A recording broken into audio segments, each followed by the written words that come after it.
Assalamualaikum warahmatullahi wabarakatuh. Baik, pada video kali ini saya akan membahas tentang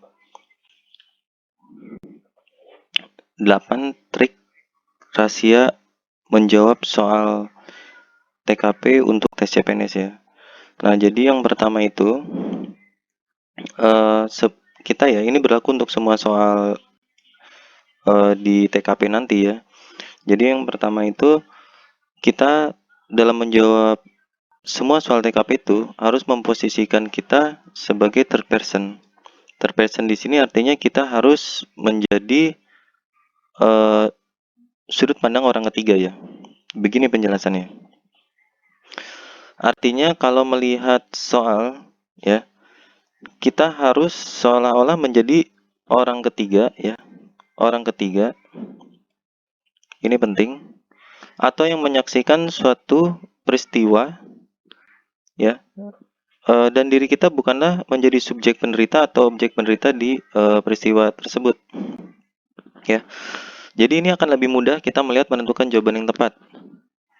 Jadi contohnya gini, misalnya kita lagi sedang mengendarai motor ya, tiba-tiba terasa berat. Nah, kita kan nggak tahu ban kempes atau gara-gara kenapa. Nah, tiba-tiba ketika dan belok terasa goyang ya. Terus ada pengendara lain yang memberitahukan bahwa salah satu ban roda kita kempes. Mas, mbak, bannya kempes gitu dari kejauhan. Kenapa orang itu bisa lebih mudah ya melihat? Itu karena dia menjadi pihak ketiga, third person. Nah, kita yang berada di atas motor kan tidak bisa melihat.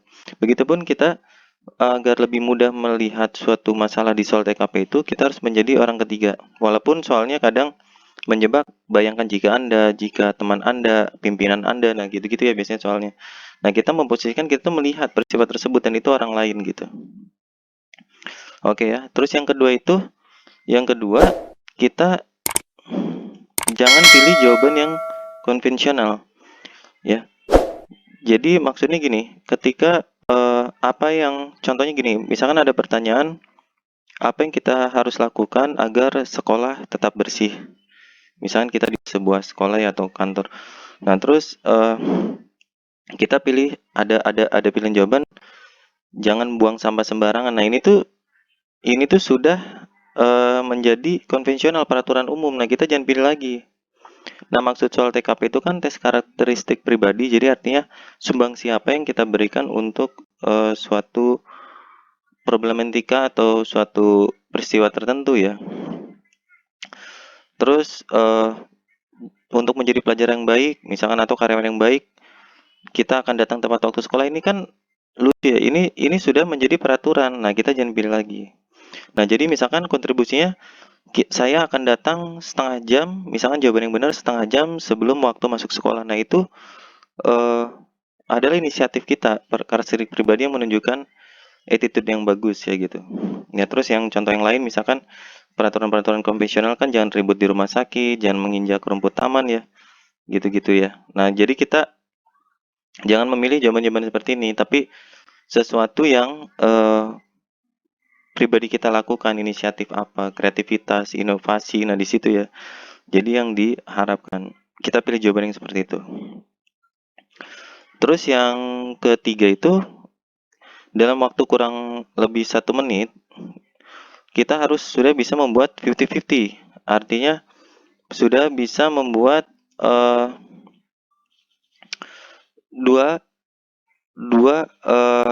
pilihan yang kita anggap atau kita rasa benar ya.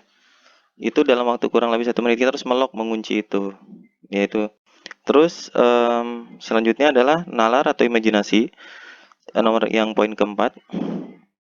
Jadi maksudnya gini, jawaban yang benar itu adalah jawaban yang logis jika terjadi di dunia sekitar kita dan sangat mungkin terjadi dan tidak berbenturan dengan norma atau peraturan yang lain ya. Contoh, jika kita kedatangan teman di sini atau saudara mau nginep nih di rumah kita. Kemudian kan kamar mandi kita tuh hanya satu gitu ya. Nah, terus solusinya gimana? Keluarga kita banyak, keluarga teman kita banyak, atau keluarga saudara kita banyak.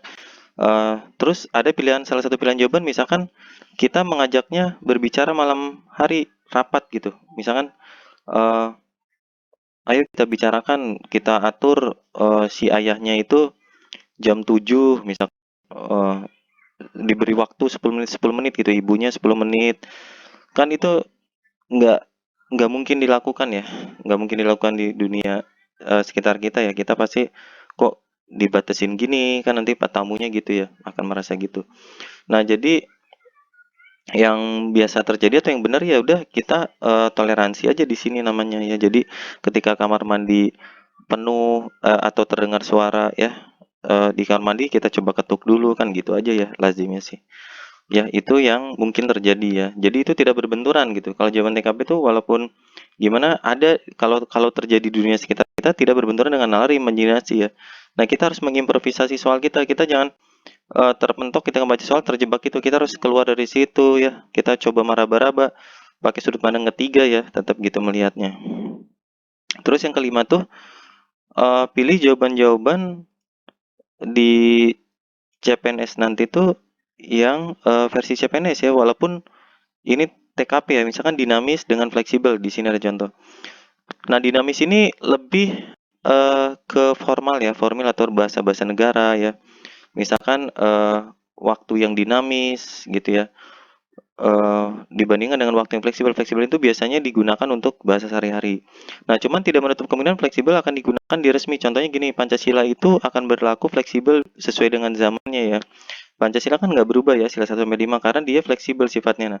Nah, ini boleh, itu menjadi resmi. Nah, jadi kita pintar-pintar melihat soalnya. Pokoknya lebih ke arah resmi ya, bahasa-bahasa resmi. Kayak formal kan akan lebih enak mendengarnya daripada resmi. Nah, ini. Jadi kalau ada Eee, perjalanan resmi, perjalanan formal, nah berarti kita pilih yang formal misalnya gitu.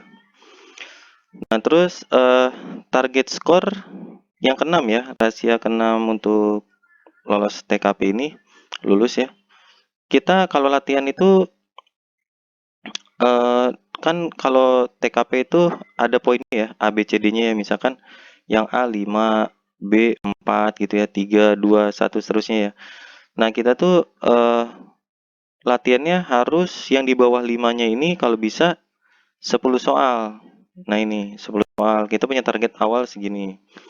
Nah karena yang salah itu ini misalkan passing grade TKP itu 146. Nah kita dapat 154. Nah ini kita udah seneng gitu. Segini tuh. Nah ini salah. Sedangkan yang di bawah yang di bawah eh 5-nya dari nilai 194 misalkan ada 15. Kan nanti sistemnya ranking lagi ya, ranking lagi. Nah kita harus mencari amannya gitu ya. Nah terus eh kita naikkan lagi ya, kita naikkan lagi target ini misalnya kita udah mencapai nih, oh yang di bawah 5 10. Nah, nanti selanjutnya pada latihan berikutnya yang di bawah 5-nya tuh harus 3 gitu ya. 5 2 gitu aja terus ya. Ya punya target lah. Setidaknya mendekati. Terus yang ketujuh, lihat skop kebanyakan. Jadi jika suatu jawaban di TKP itu terjadi di sekitar kita dalam skop yang kebanyakan tuh tidak mengganggu norma atau kehidupan masyarakat. Nah, contohnya misalkan eh, ada suatu divisi ya di suatu tempat kerja dilarang makan di saat kerja gitu. Nah, terus ada ini kepala divisinya nih, terus ini bawahannya kerja-kerja gitu kan. Nah, terus ada, "Pak, Pak, saya bawa cemilan nih, nawarin gitu." Padahal dilarang gitu. Nah, terus, "Oh, ya udah deh, nggak apa-apa deh. Ya udah pada makan, jangan ketahuan aja," misal. Nah, ini cukup Cukup namanya apa, cukup membahayakan ya. Nah ini memang ini terlihat suatu yang sederhana, kayaknya nggak apa-apa sih nyemil. Nah ini cuman berbahaya. Kalau terjadi pada skup kebanyakan perusahaan negeri dan swasta di seluruh Indonesia, pemimpinannya gini, ya udah makan minum boleh deh. Wah, ada yang minumannya akhirnya kena komputer, PC, nah itu. Jadi terbayang ya. Jadi itu akan merusak sistem kerja dan merusak bahkan lambat laun akan merusak perusahaan itu sendiri. Ya, jadi lihat cukup kebanyakan kalau ini terjadi mungkin nggak gitu bagus nggak, nah gitu ya. Nah terus nomor 8 ini yang terakhir jangan baper. Jadi nomor 8 ini berhubungan dengan nomor satu, poin nomor satu tadi, third person ya. Artinya kita melihat masalah di TKP itu tiap soalnya itu pakai sudut pandang orang ketiga. Maksudnya kan biasanya soal pasti kan bayangkan jika Anda, teman Anda, pimpinan Anda gitu-gitu kan. Nah, walaupun jadi kita langsung membayangkan nih, ini diri kita nih. Diri kita terus ini pimpinan kita bayangin baper banget gitu. Nah, tapi kita harus menempatkan kayak nonton sinetron. Nah, kita berada di sini walaupun ini soalnya jika Anda terus ada orang dengan pimpinannya melakukan suatu konspirasi lah gimana menggelap uang. Nah, kita melanggar berat misalnya. Nah, ini gimana kita melihatnya? Nah, kalau kita posisi di sini akan sulit seperti naik motor tadi, ya. Melihat masa menentukan masalahnya. Si ini nerima kata pimpinannya, udah yuk kita ambil uang aja, uang uang perjalanan dimarah. Iya pak, nggak apa-apa. Nah kan ini sebenarnya kalau kita ngeliat dari sini ngeliat salah. Nah tapi kalau kita posisi di sini kadang, oh iya nggak apa-apa lah, nah gitu ya. Jadi kita supaya benar menjawabnya, jangan baper dan melihat dari sini. Oke itu 8 trik rahasia menjawab tes karakteristik pribadi untuk tes CPNS 2020 dan bisa juga untuk 2021 ya. Nanti kalau ada update kami akan menginformasikan di channel YouTube Doni Clips ini. Jadi jangan lupa subscribe, like, dan share ya. Pembahasan pada video berikutnya kita akan membahas per soal secara detail. Jadi jangan lupa subscribe karena nanti jangan sampai ketinggalan. Karena setiap soal dibedah. Kenapa pilihan A, kenapa B, biar ngerti banget gitu ya. Jadi detail banget gitu. Semoga bisa membantu dan bermanfaat gitu ya tips trik ini dan pembahasan soal itu juga nanti link-link semua ada di bawah. Jadi selain lihat video, lihat link deskripsi di bawah video ini. Itu kami juga memberitahukan link-link mana yang mesti dilihat gitu ya. Oke, sekian dulu dan terima kasih. Assalamualaikum warahmatullahi wabarakatuh.